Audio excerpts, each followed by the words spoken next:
बिस्मिल्लाहिर्रहमानिर्रहीम। अमीर अल-मोमिनीन इमाम अली अलैहिस्सलाम ने फरमाया, नेकी का हुक्म देना मखलूक का अफजल तरीन अमल है।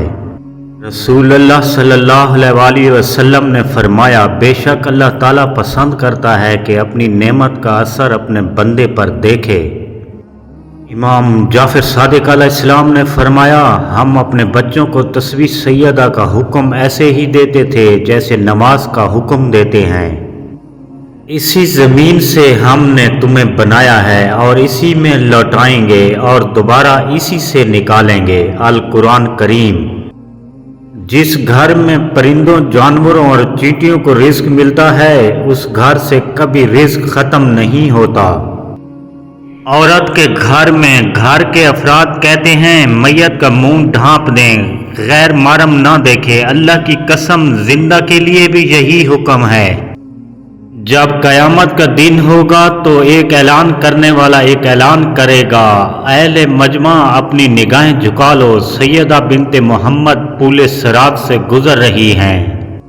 अमीर अल-मोमिनीन इमाम अली अलैहिस्सलाम इरशाद फरमाते हैं, बदतरीन माल वो है जिसमें अल्लाह का हक अदा ना किया जाए। अमीर अल-मोमिनीन इमाम अली अलैहिस्सलाम ने फरमाया, जिसमें भी ये तीन चीज़ें होंगी वो ज़िंदगी की मिठास से महरूम हो जाएगा, कीना, हसद व बद इखलाकी। इमाम जाफर सादिक अलैहिस्सलाम ने फरमाया, बेशक बदी इखलाक ईमान को तबाह व बर्बाद कर देती है, जिस तरह सिरका शहद को ख़राब कर देता है।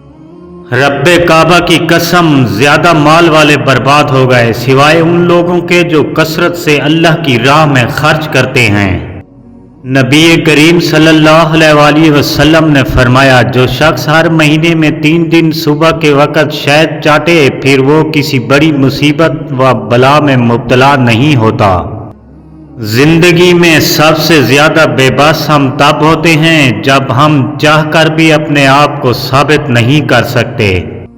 हसद करने वाले आपका मुकाबला तो नहीं कर सकते, लेकिन दूसरों के दिलों में आपके खिलाफ नफरत ज़रूर पैदा कर सकते हैं।